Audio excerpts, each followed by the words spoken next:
Good morning, everybody. I'm Ryan Nance with North Carolina's Electric Cooperatives.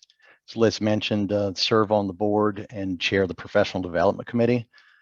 Just looking through the registrations here, we got a great diversity, both geographically from the practitioner side and all kinds of partners and allies today. So I'm really glad you guys could join us. Welcome to part 5 and our final webinar in NCEDA's product development series. Started with a panel discussion all the way back in last June at the annual conference where we talked about the competitive landscape.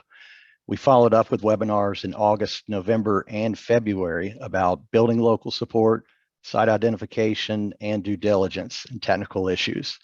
Today's webinar, officially titled Restocking North Carolina's Product Inventory, Part 5, Resources, Legal Structure, and Partnership Models.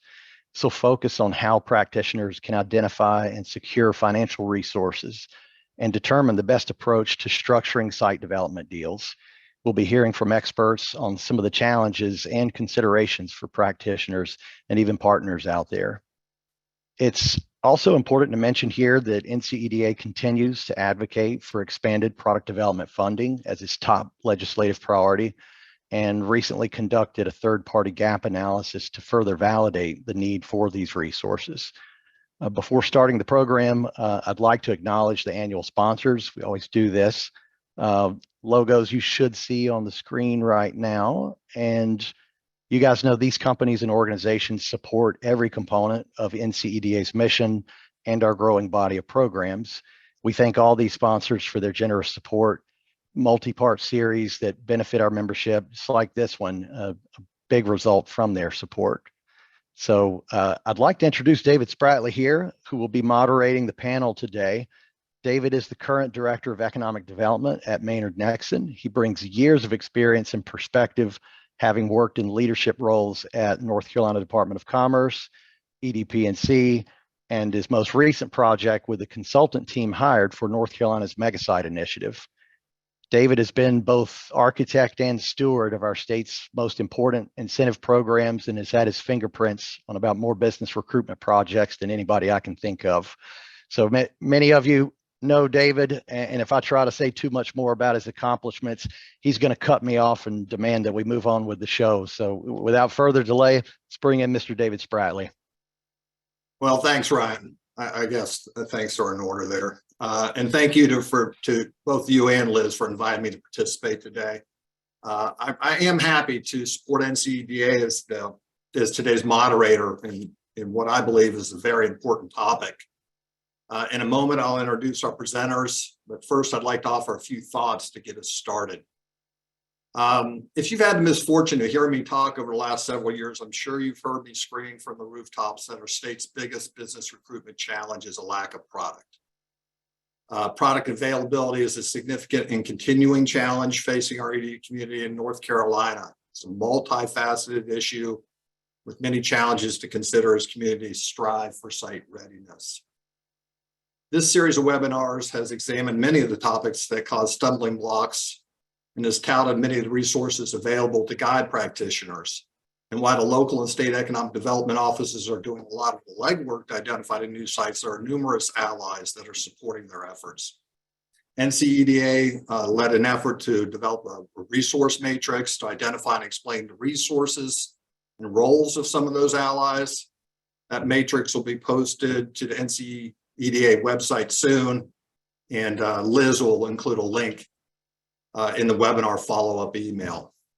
But today our webinar will examine the importance of these resources, different partnership models, and how to structure site development deals. The product graveyard, I guess I'd say, is full of projects lost due to a lack of suitable buildings and sitings, which prompted this webinar series about restocking North Carolina's inventory. In North Carolina specifically, there's been a concentrated effort to identify and invest in new megasites, which is supported by a coalition of partners and allies led by EDP&C. While megasites are critical, the need for smaller sites is also essential. I think it's important that people continue to beat the drum of the importance of megasites, but beat the drum on there's more to economic development than megasites. As a practitioner, you're examining your assets. It can help, by examining your assets, rather, can help you narrow your pursuit of resources for your community. Right. Today's experts are both familiar faces to us all, and they'll share brief presentations followed up by individual Q&A sessions. We welcome questions from the audience as well. Please utilize the Q&A feature to submit questions and comments as they pop into your head. We'll do our best to address those at the end of the webinar. So without further ado, I guess I'm pleased to introduce our first presenter, Crystal Morphus. Crystal started Creative EDC in 2012 and has built it into a go-to economic development consulting firm. Crystal's an experienced ED practitioner and consultant with expertise in strategic planning, product development, organizational development, economic impact studies, existing business, I'm getting winded, and expansion projects and site selection. That's a lot, Crystal. Crystal has consulted with companies and EDOs across Southeastern US. So I guess put your hands together, if nothing else, virtually for Crystal Morphus. I'll hand it over to you, Crystal. Thank you very much, David. You could have taken Ryan's approach and shortened that quite a bit. Hello, economic development colleagues from across North Carolina. I'm excited to talk to you today about resources. Really, it is an exciting time to talk about product development in North Carolina. I'm going to talk about several of these resource partners across the state. But one of the things that struck me as I was looking at this opening slide is, for those of you that have been practicing economic development in North Carolina for a long time, will remember when we really just had the Department of Commerce and the Certified Sites program. And really the first leader outside of that was Duke Energy in 2005 when they started the Site Readiness program. Then about 2015, electric cities and other utilities stepped in to support product development. But there's been a rapid acceleration in the last few years of other resources and resource partners that are supporting economic development. Everything from site identification to due diligence and assessments and certification programs, to now we have programs that will fund site preparation and, of course, even spec building development. So as you look at this timeline and these partners, it really is an important time because we have so many other resources. And I just want to say first, thank you to these partners who have stepped up to the plate. In other states, they have had state-led initiatives for product development. In North Carolina, if we did not have these strong public and private partners, we would not have the product development resources that we have today. I'm going to talk about resources that are in a resource development matrix that was sponsored by Electric Cities. It was completed last fall and will be published soon. I'll show you a snapshot of that. And then you can go to that matrix and, as a quick reference guide, learn more about these resources. So the first one I'm going to talk about is Golden Leaf. This is a program hopefully you're familiar with. Their site program, it has 3 different components to it: site identification, due diligence, and of course funding for site prep. And that was something that we were severely lacking in North Carolina, and Golden Leaf stepped up to the plate. They've actually had 3 rounds of funding now. This program is open to local governments and, importantly, nonprofit economic development organizations. So that's an important piece of it. Over those 3 rounds of funding, they have awarded 33 grants that have totaled almost $16 million. That's pretty significant. They have almost $9 million in pending applications right now. Hopefully some of the people on this webinar have one of those pending applications. Those awards will be made in June. They have funded 6 of the site identification program applicants. You'll see the site, that's the first one on the matrix there, the site identification program. They funded 7 of the due diligence programs and 20 of the site development programs. And they've already had 1 company commit to locate on one of the sites that received funding under the site development initiative. So that's pretty significant.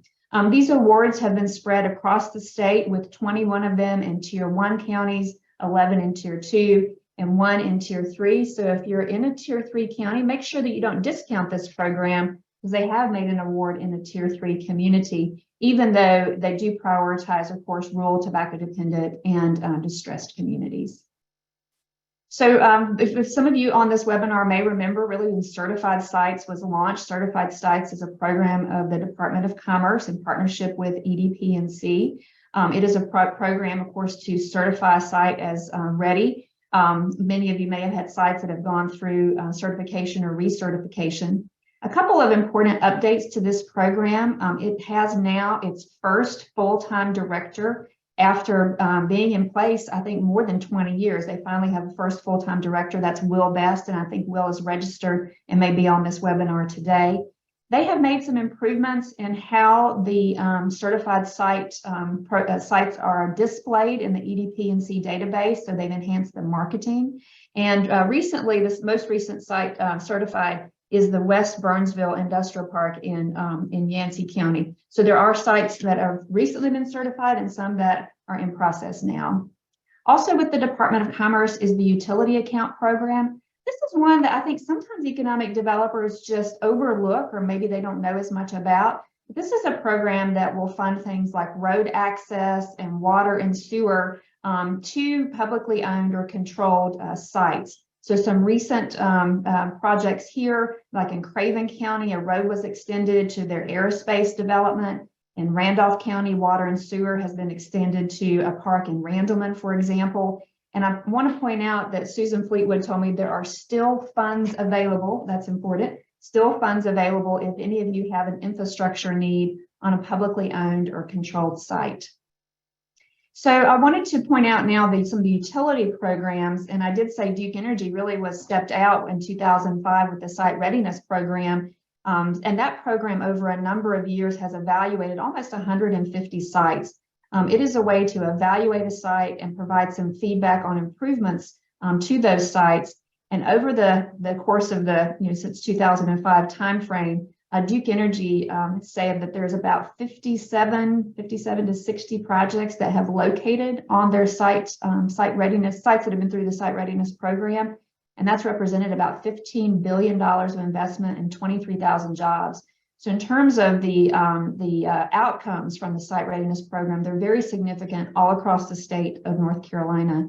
More recently, in 2002, they added a mock project scenario to the Site Readiness Program, so you can get feedback from consultants on how to not only enhance the site, but enhance your competitiveness to actually seal the deal.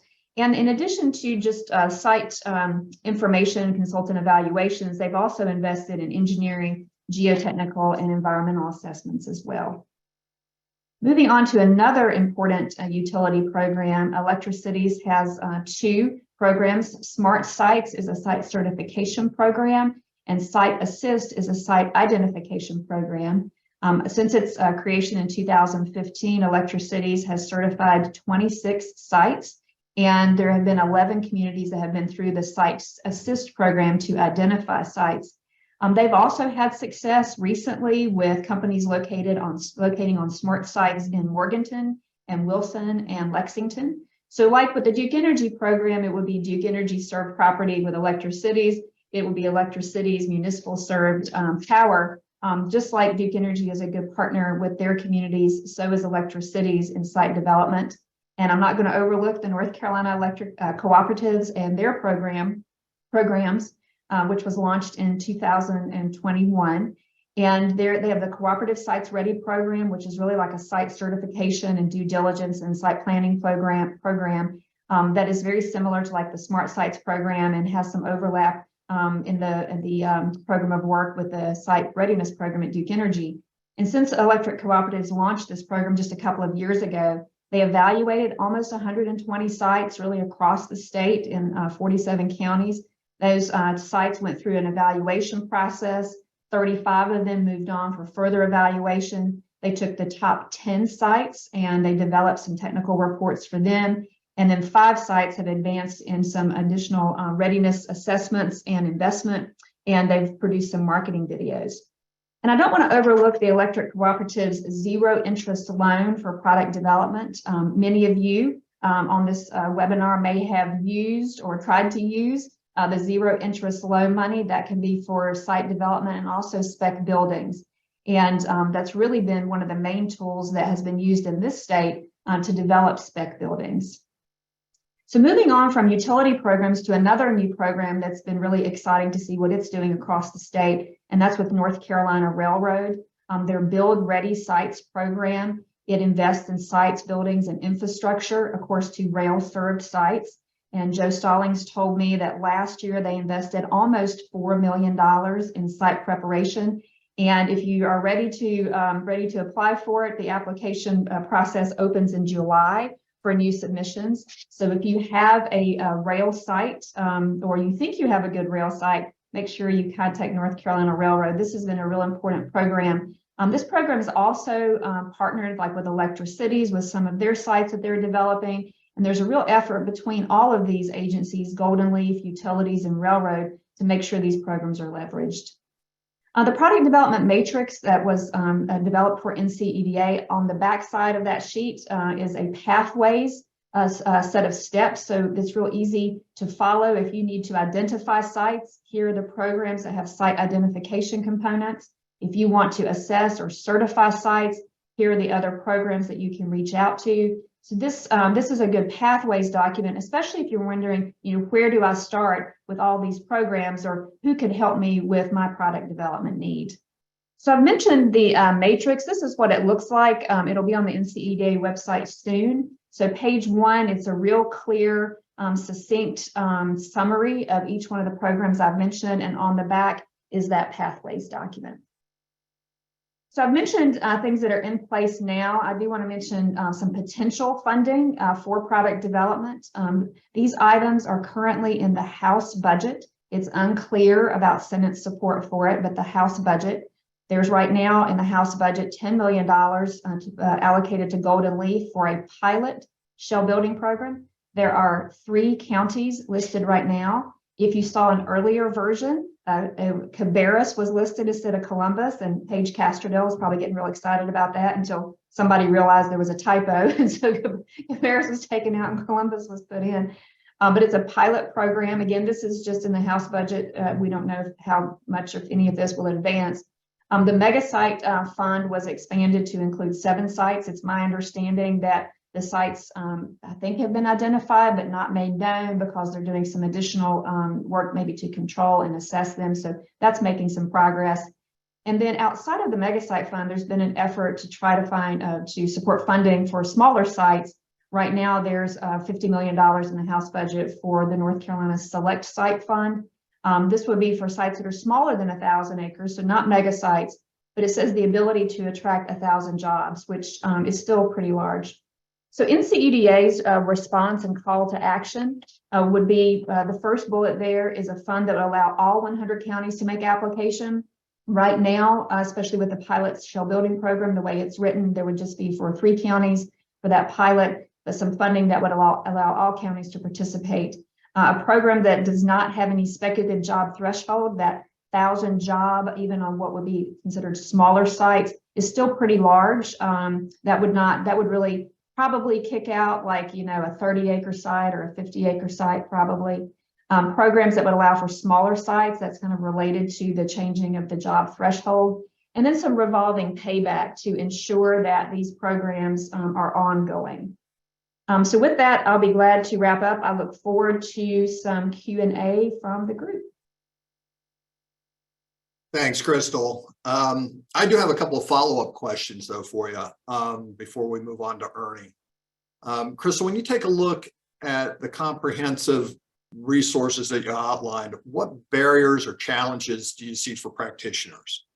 Both your call to action slide and I believe that the gap analysis pointed out a few. Do you have any additional thoughts on the lack of capacity, lack of public ownership, lack of resources or restrictions on eligibility for these programs? Sure. So many of these programs do require some form of local control. That could be ownership or an option, and that degree of control varies program to program. That is definitely a challenge across the state in different ways. So in rural places, they may be challenged to find funding for control or optioning property. If you're in suburban or urban areas, The cost, again, to control property, even if you have the private sector engaged, and we can talk about the balance of that maybe later, that is definitely an obstacle. For some of these programs, you may need to do some advanced work in identifying your site, then to apply for a certification program if there's not a site identification. So sometimes there's some homework or assessment to do in advance, and that can be challenging. Grant compliance, grant application and then grant compliance, if you're awarded, can also be a challenge for capacity. And maybe we could talk a little bit later about some of the resources that could be available to help people both with grant application and then grant compliance. All right, thanks. One more quick question. Considering some of those challenges, I guess especially the lack of capacity and support locally, any suggestions or tips for local developers to effectively manage what can frankly be a dizzying array of grants and loans? Sure. So I will say that sometimes grant management may not be the way an economic developer would like to spend her day. But my tips for things like that are, one, to really understand the grant requirements, the grant reporting requirements, the milestones, and doing that in the beginning and really understanding your role and all the information you'll need to provide. If you do that on the front end and you chart that out, it makes it a lot easier than when you're like, oh my gosh, the grant progress report is due in 2 days and I don't know what I'm supposed to submit. So what I have found is the grant agencies they really want you to be successful. They want you to be able to meet all the milestones. So working with your grant administrator, whether it's at Golden Leaf or whether it's with the railroad or one of the other agencies, they want you to be successful. So use them as a resource to help you put everything in place so that you can comply with grants on time and make sure that that there's a good experience, so they'll grant you money again. Thanks for that. I guess we're going to shift gears here in a second, but I'd like to remind audience members to submit questions and comments for Crystal in the Q&A feature. She'll rejoin us along with Ernie and for some Q&A after the next presentation. So now let's switch gears and hear from my colleague and friend, Ernie Pearson. Ernie's a partner with Maynard Nexsen. Well, and I'll pause there, formerly Nexsen Pruitt, so we don't confuse folks. Nexsen Pruitt merged with a firm effective April 1st and is now Maynard Nexsen. Ernie's a former assistant secretary at the North Carolina Department of Commerce. He served as NCEDA's president in the 2015-16 year and is one of the top economic developers in the Southeast. Ernie's positioned our state for many economic development wins throughout his career. I think most of you all, if not all of you all, probably know Ernie. So now I'll welcome Ernie to share his thoughts on partnership models and legal structure. Ernie? Great. Thank you, partner. First, before we go into the slides, I just want to point out one thing. We're going to, due to the limited time, we're going to cover a lot this morning. I'm going to sort of brush the surface. What I'm covering for you today normally is about a 3.5-hour series of classes at the East Carolina University program for sites for the certification of economic developers. By the way, you economic developers out there really ought to get involved with this. I think the certification is going to become increasingly recognized and important, and would love to see you in one of the classes at East Carolina University. So we're going to do a really quick overview of this. Liz Dobbins-Smith is going to make available and will post the PowerPoint slides from the East Carolina University classes that I do, which go into greater detail. I hope today what we can do is simply to trigger your thinking on ways to achieve product development, which will prompt you to look more deeply at some of the materials that Liz Dobbins-Smith will make available, or feel free to call me up. The title of this is Getting the Job Done. All the ideas in the world are wonderful. All the grant money is there, but you got to get the job done. So let's jump into the slides here and go to the first slide. Business parks. We're going to talk about business parks and shell buildings. First, why is public sector control versus private sector control preferable? Now look here, listen, if the only way you can do it is to work with a private landowner and somehow support them with infrastructure and marketing and certification, work with a private landowner. It's better to have that product than nothing, but it's much better to have public sector control. What Crystal mentioned is absolutely correct. Public sector control is very important for most grant programs, but there's other reasons. You have a better ability to design the site to facilitate business recruitment. Have better control over pricing. Let's face it, private sector entities are driven by one factor, return on investment. So that's important to a private sector entity, but if it's a public sector entity, you can somehow work the price if needed in either an incentive approach or upfront to facilitate landing prospects. You have a better ability to deal with prospects. We do site selection consulting work through Maynard Nexon and also through Sanford Holzhauser Economic Development Consulting. As you well know, when you're working with a prospect that's considering a site for a local facility, we don't want a lot of people knowing about it. When you start pulling in other parties, the projects get nervous. So I think there's a better ability to deal with prospects if it's in a public sector control, and also better incentive capabilities.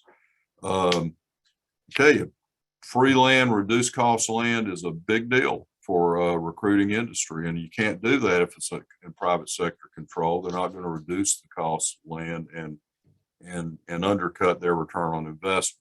A local government entity or a nonprofit entity acting on behalf of a local government can do that and provide a meaningful and impactful upfront incentive. So you get to the question is, okay, which public sector entity? Well, local governments have the authority to do this. Everybody knows that. Municipalities and counties can certainly do product development themselves. Many do that. However, also you see a lot of nonprofit economic development corporations being used for product development. I have a strong preference for that for a number of reasons. If nothing else, for limiting liability exposure if there's any catastrophic losses. But one that most people don't know anything about, it's been done once in this state's history. My former law firm was engaged in a project where we utilized this. Under the securities laws, there is provision for a for-profit economic development corporation, which can be used for product development, which can then be useful in raising funds from the private sector to support it, because the investors in it not only are supporting economic development in their community, but in addition, they've got a potential for return. One of the first issues you got to deal with is highlighted on the next slide. How you get control of the property. You know, if you're going to have public sector control, how are you going to do that? That's the big nut that's got to be cracked in order to get in the game with some publicly controlled product. Obviously, cash purchase. There are some counties that have a cash balance. They're comfortable with a cash balance. It's either maybe from a windfall, such as selling a hospital, or just good maintenance of their finances through the years. Obviously, if you've got cash, you can do that. There are options. One way to get control without having to put a lot of money out front, although most options require some good faith money on an annual basis or some temporary basis, is an option agreement. Not my preferable approach, because, well, again, you got to pull a private sector party into the picture at some point in order to land a deal. And I got to tell you, I don't care how well written your option agreement is. If the person who signed the option agreement passes away and you're suddenly dealing with their estate, kiss that project you're trying to recruit goodbye, because they're not going to sit around and wait for it. Installment sales. Not a lot of people think about this. We once could help control a piece of land in a county through an installment sales arrangement. That's very simply where the deed comes to the local government entity or the nonprofit or the for-profit corporation.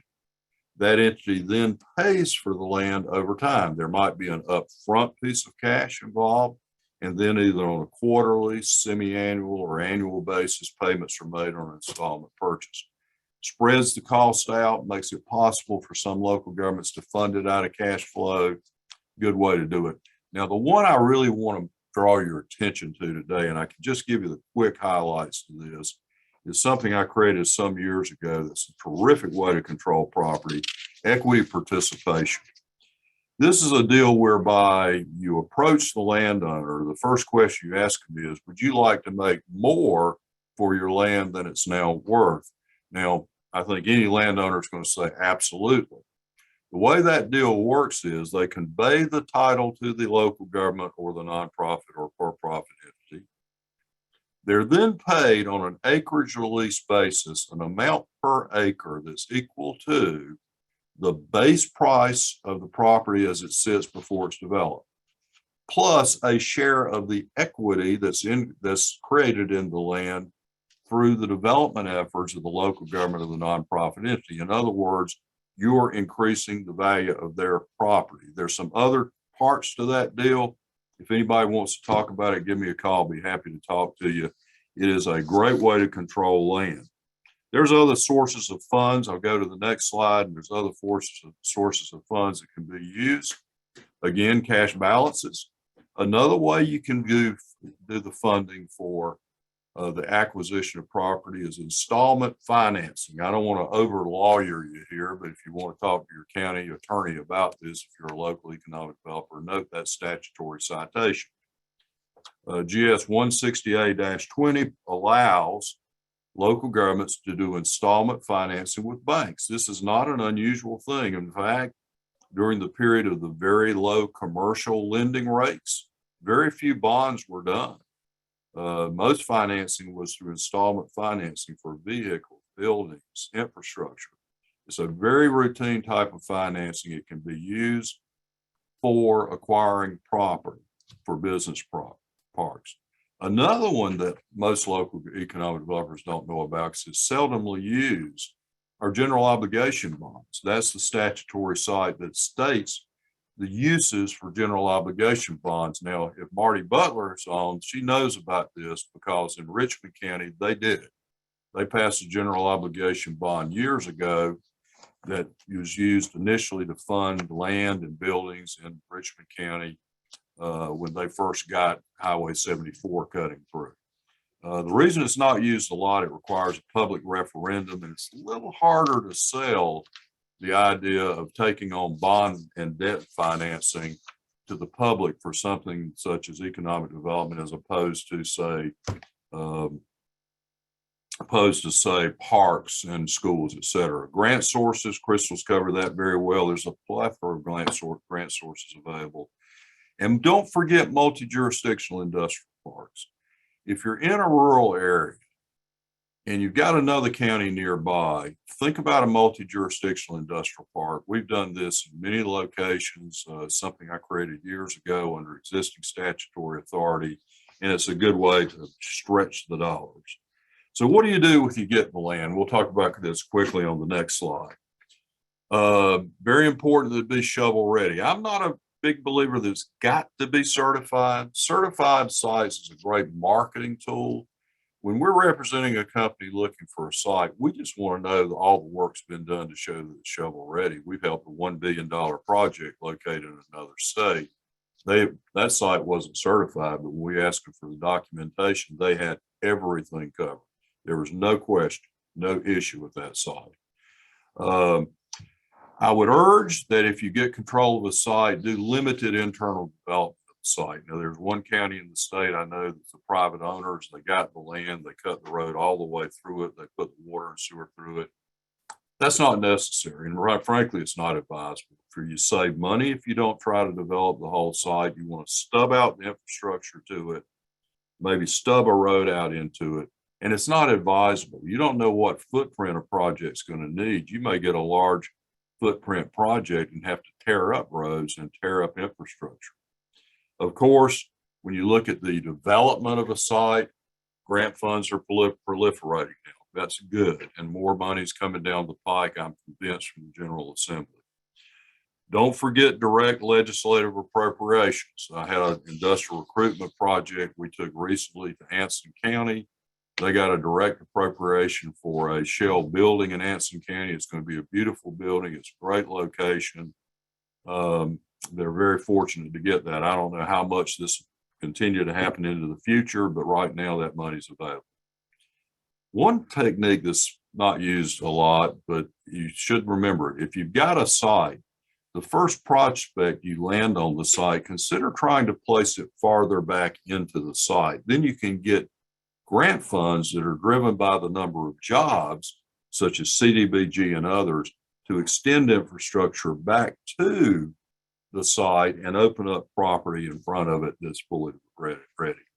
Private investors, don't forget that.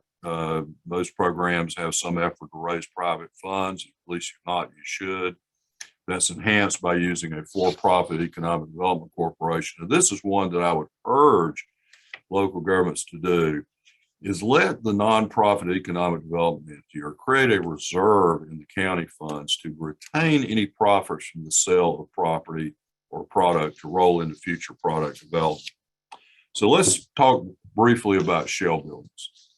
Again, when you're developing a shell building, I strongly urge it to be controlled by the public sector entity or nonprofit acting on behalf of the public sector entity. This is even more important for shell buildings than it is, in my opinion, for business parks. Terrific things you can do with a shell building in the way of incentive support. Sell the building below fair market value. That's a terrific recruitment asset. To be able to say, we're going to give this to you below fair market value. Doing a lease below fair market value, you can do a lease anywhere from 15 to 20% below fair market value. If you don't have a built-in return on investment, you have the savings from sales tax on the property, and you don't include the cost of the land and the value of the building. And then you run a pro forma out on, say, 10 or 15 years, the savings and the numbers are going to be huge for the company. I do encourage that local governments consider maintaining an equity interest or ownership in shell buildings to realize a gain from the rental income. I mean, our friend Chuck Hustis in Bladen County has been terrifically successful at doing that. But there are other sources of money for shell buildings on the next slide. It's somewhat the same as business parks when I mentioned the sources of money, but what I want to mention here that's terrifically underutilized is the Red Lake loan program from cooperatives. This is money, USDA money that comes from cooperatives. It's a great source of funding. This was highlighted on the presentation Crystal did. 0 interest, deferred payment up to 2 years. The electric cooperatives are the conduit for that. They serve almost all the counties in the state. Please keep this in mind when you're putting together the financial structure for a shell building. It's a great source of money, and strongly consider maintaining ownership to use rental revenues for future war chests. The last slide I've got, or not, excuse me, next to the last slide, just hits a few other points. There are a number of private developers interested in public-private partnerships. You can do this too. This is another way to get it done. There are companies that are out there looking to do these deals. Typical structure is the local government will put the land into the deal without any cash up front. The developer builds the building. The local government or EDO covers the debt service and all costs on the initial period of time. This is a negotiable as to the period of years. Could be, 8 months, could be 18 months. It's negotiable. And then after that, the developer takes over the debt servicing costs. I've seen this actually flip to where the developer would pay the cost on the front end for a few years, and then the local government would pick it up. This is the most difficult structure. However, negotiate a better deal than you may be offered. I've seen these deals, and I think you can negotiate sharper deals if you really look at it. Lastly, I'd say this about shell buildings, and this is takes us to our last slide here on shell buildings. There's a wide variety of ways to structure these projects. We don't have the time to go through all the ways you can structure a shell building deal, either through a public-private partnership with a private developer or doing it individually with a local government or an ED organization. Get assistance from people with experience. Don't bog down over this. It is something that can be done in a variety of ways. The key deal is, as I said at the start, get the job done. So that's all I have. We can go to the last slide, and I can answer any questions and would be pleased to do so.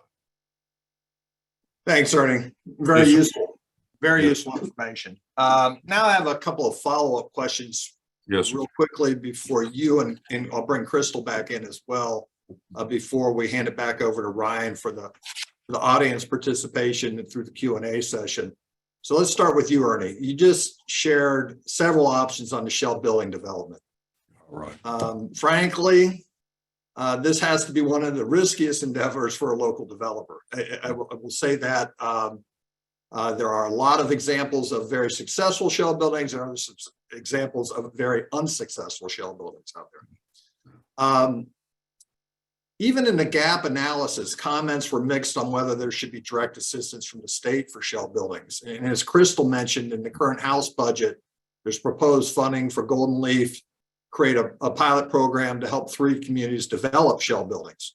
So as you encourage communities to develop shell buildings, you also encourage them to seek help. So, and you just did. Could you elaborate or give us some additional thoughts on that, on seeking help? Well, there's some developers in the state who have done a great job of it. Chuck Hustis in Bladen County has almost been people have made pilgrimage down there quite frequently to see how he does it. He has just absolutely done a fabulous job. Marty Butler in Richmond County has found the formula and has the leadership support to do shell building. She's done a great job on shell buildings there. Wilkes County's done a good job. They're the first ones getting out a project. Just look around the state of what other economic developers are doing. They're your friends. They're going to talk to you. They'll give you some ideas. Certainly, we can be available to provide advice. I'll be happy to talk with anybody for a while about this. And I will not turn on the clock and start incurring fees, I promise. But just reach out to other people and talk to them, because this is a challenge. It's a real tough job putting together shell building. It is. Yes, sir. All right, Crystal, knowing your firm has conducted several shell building feasibility studies, you want to weigh in on this as well? I'll open things back up to you as well. So I'll lead with this. We've done research on inquiries in multiple states, and generally speaking, about 65% of companies say they directly want a building. 17% say they prefer a building. That's 82% of your prospects either want or prefer a building. When you start talking to your local government boards, especially those who are business people, you don't overlook 82% of your potential sales and customers. So you can, those are some figures you can use to help make the case. What I'll say about spec building feasibility is do a really honest analysis on the market feasibility of a building, and whether it is feasible in your community. If so, where, size, ceiling height, and all that. Where I see spec building programs really struggle is where the building is built in an area for a political reason. You may have a commissioner that says, oh, we'll put one in this town first, and then this town second, and that town third, when really maybe you just need it in the first town, and that's the only good place. So an independent review of even if you should have one, and if so, where, and the size and structure is important. I'll be glad to maybe answer if anybody else wants specifics after that. Thanks for that, and thank you for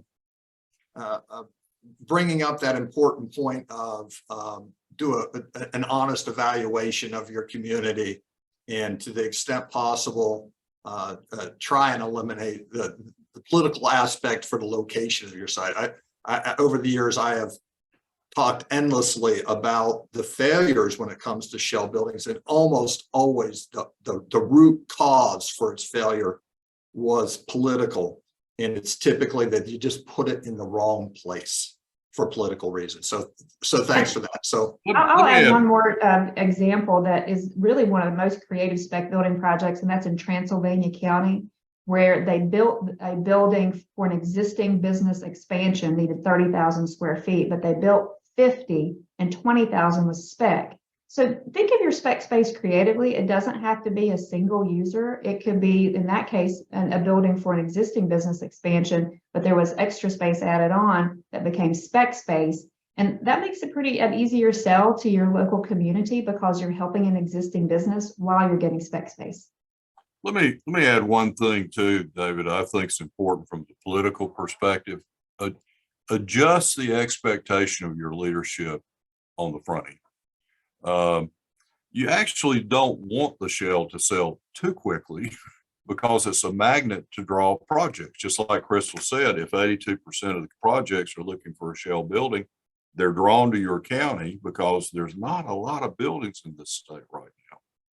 And then later, if they're from California, Europe, or somewhere, they find out they can actually build a building in a year or less here, they'll shift to building their own building, but they don't go back and start over looking at counties again. They look at the counties they started with.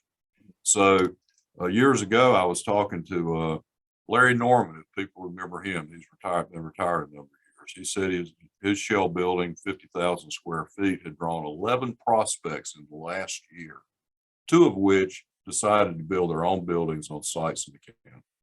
So again, adjust the expectation of your owners, your political leaders, so they don't think if it doesn't sell in 6 months, you failed. And then they don't want to do another shell building because it didn't work the first time. Kind of get their expectations adjusted on the front end. Good point. All right, so one final question from me.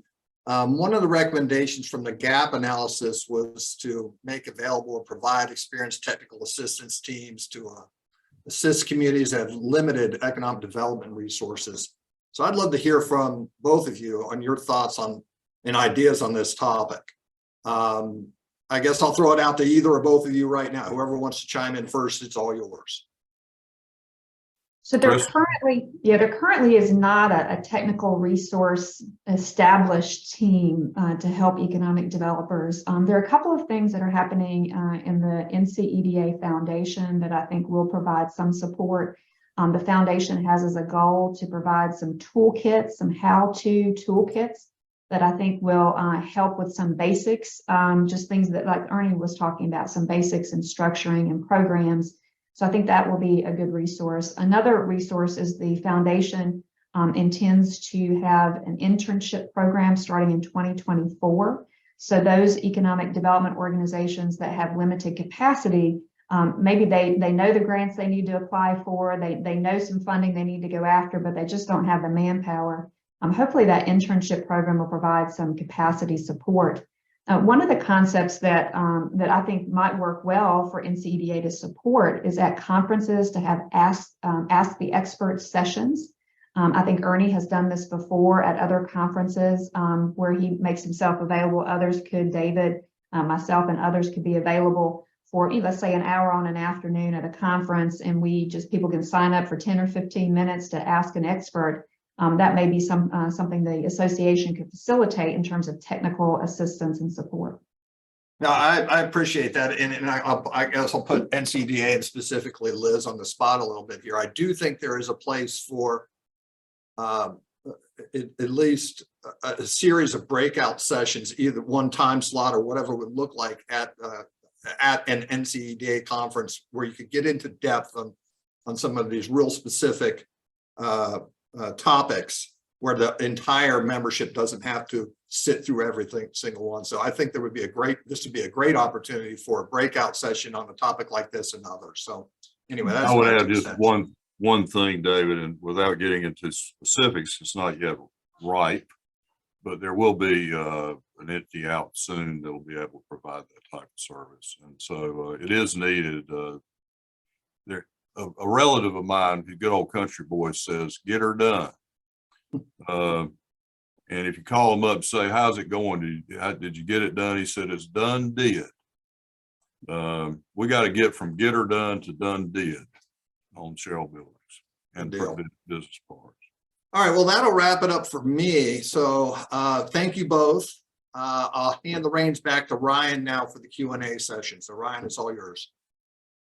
Thanks, David. And on a bit of a curveball, we're going to turn our moderator into a panelist right here at the end. And I know a few questions have come in the chat right here. I've actually got another question came in through email from somebody that's on the road, maybe talking into their phone. But let's jump in here and see. We have Carrie Shields from 4 County.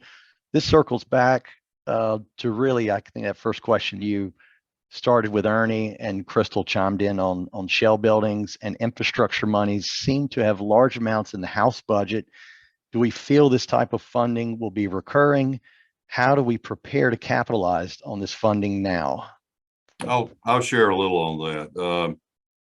First of all, having lobbied the legislature since 1976, you can't tell what the sausage is going to look like at the end until you see it. But my thinking is this: the General Assembly is doing what they're doing now that it did last year because they had a massive amount of surplus revenues. I hope that lasts into the future, but I wouldn't count on it. So I think what we're seeing now may go into the future if they continue to have excess revenues. But look, we could be one bad recession away from them scrambling to find enough money to keep operations going. So take advantage of it while it's there now. Hope it goes into the future, but there's no certainty on that. Yeah, I guess I just say ditto there. There's been several years of strong fiscal positions from the state. General Assembly has jumped into, I guess what I'll say generically, as product development started off in a big way with mega site development. And they're contemplating a couple things, at least in the House budget, but I wouldn't count on that. You better take advantage of it now. Who knows what will be there in the future. Get it while it's there. I will add that if this goes through, this pilot program goes through, the whole state will be rooting for the success of Bladen, Columbus, and Franklin counties. Because if this is successful, then even if there is not additional state funding, there may be other agencies and organizations that see a proof of concept and then will widen their funding sources to other things like buildings. So if it goes through, we're all going to help those 3 counties succeed. Nice. Yeah, maybe on the second part of that question, staying with you, Crystal, how communities prepare to capitalize on the funding now. I like what you said earlier on the grants piece, and really do the upfront work, have kind of your Gantt chart or whatever you want to call it in front of you and know those key milestones. But did you want to speak to any of that? Sure. I have seen there are a lot of economic developers in our state who are just kind of afraid to apply for grants because of the work and if you get out of compliance. And so I've seen what would be really good opportunities, not just for shell buildings or infrastructure, but for things like incubators, where someone doesn't want to go through the hoops as they see it, like with EDA, for example. And if you just really learn the program and work closely with your grant administrator and lay out a good chart for reporting, it's not rocket science. And then lean on people to help you. If you don't have a lot of capacity, there are some counties that rely on their finance director to do all grant compliance. So there are people there that want to help you be successful. So I would say don't be afraid of large grants and state and federal grants. Figure it out, because the best economic developers I know are those who can find money under the smallest rock. Another quick thing on that is there are some grant writers out there who are very good at it. Like Skip Green is a wonderful grant writer. There's some others that could be contracted with. I see. And on a related front, and maybe I should have asked this before the previous one, but another point by Carrie is, in advocating for communities to go after more shell buildings, any concerns in place around it of overbuilding or getting too many shell buildings or sites in place? I mean, we know it's super low inventory right now, but how do we even think about that? We're currently representing a company looking for a building, and they're very flexible on the size. We looked at 26 counties in North Carolina and several in South Carolina. It's amazing how few buildings there are. Amazing. We're a long way from being overbuilt. So I wouldn't worry about that right now. And Carrie, I suggest just pay attention to the JLL and CBRE, market forecast. As far out as they're forecasting now, we're going to need a lot more inventory unless we, maybe some large recession or something down the road, which, but just pay attention to those market forecasts. And right now, as far as the eye can see, just build it, build it, build it. Do you guys want to weigh in? And this might get, a little crystal ball fortune telling right here, but it seems to be pretty strong evidence now about reshoring of manufacturing to the U.S. or at least North America. How durable do you guys think that is? Obviously, we've got some federal funding and incentives from semiconductors to EVs, kind of providing maybe what some call market distortions. But David, I don't know if you wanted to comment on that, kind of a speculative question, but how much legs do you think we have on this kind of manufacturing renaissance here in the United States? Well, I'm maybe a little bit out of my realm of expertise on this, but generally, as it relates to the reshoring initiative now, the way I think about it is, even if it's short-lived, it's going to be a long, short-lived thing. We're talking decade plus at a minimum. I do think in certain industry sectors that is here for it will come back for good, or at least in my lifetime for good. So as you mentioned, semiconductor, EV, when there's intellectual property wrapped around their product or service, I think it is real and long lasting. I do think from a supply chain perspective that to some degree that's going to be a permanent shift back, some of the reshoring. If COVID taught the business or manufacturing world anything, it's wow, you really need to be able to control your supply chain better than they did after they offshore and everything. So anyway, long way of saying is I don't know, but yes, I think you can count on it being a reality for a decade, if not decades. Nice. I don't know if anybody else had comments on that. I know we've got just 2 minutes left before we close out. Knowing that we've got all three of you here and David and Ernie being, hands-on with the mega site initiative, I know you're somewhat handcuffed in terms of what you can share on that. But in light of this big push with the state going after what Crystal pointed to earlier, possibly up to investing in 7 mega sites, that in conjunction with investments in smaller sites, what would you like to share or ask of local developers and partners right now, just kind of where things are at and how we can make the most of this opportunity and not stumble along the way? David, why don't you take that, sir? Sure, I'll jump in. I guess the first thing that I'll do is reiterate what's been said, because I think it is so important.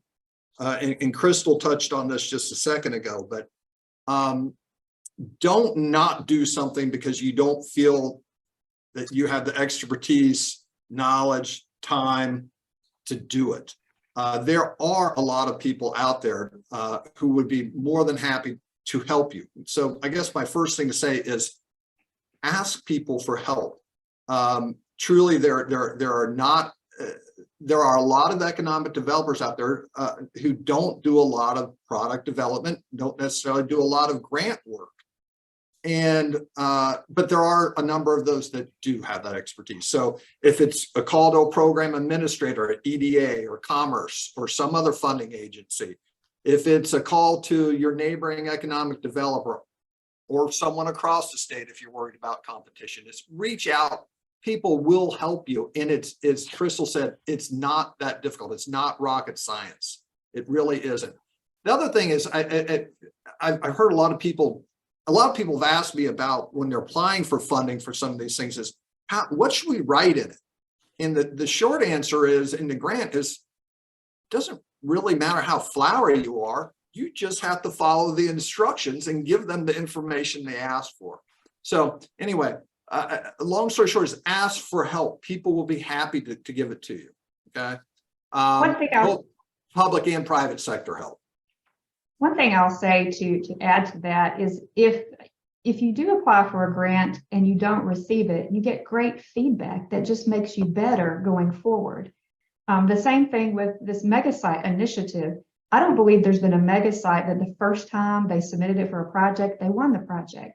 So you do these things to learn and to get better every time and to improve. And applying for grants, running through site readiness, site certification, going through a mega site initiative, all of that is to learn and improve your product so then you eventually win the project.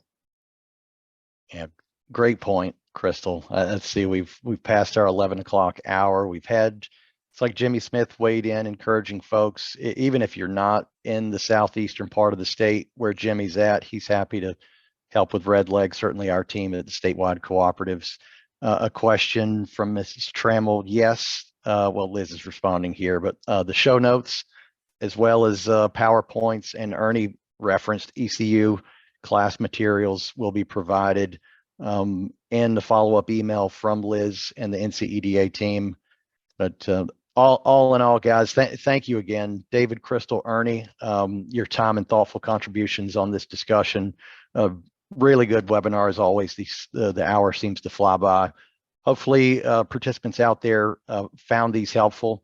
We're grateful for the insights today as we conclude this series, and I hope that you all have found the series beneficial. We're going to cap this thing at the annual conference in Wilmington with an in-person panel and a bit of a capstone of sorts, and Liz will breathe a sigh of relief that we're through this. So thank you guys so much. Again, the sponsors out there, always appreciate your support to help make these things happen.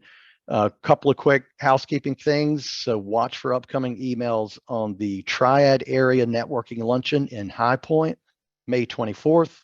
And we hope to see you certainly at the annual conference in Wilmington, June 27th through the 29th. Everybody have a great day. Thank you so much. So long. Bye-bye.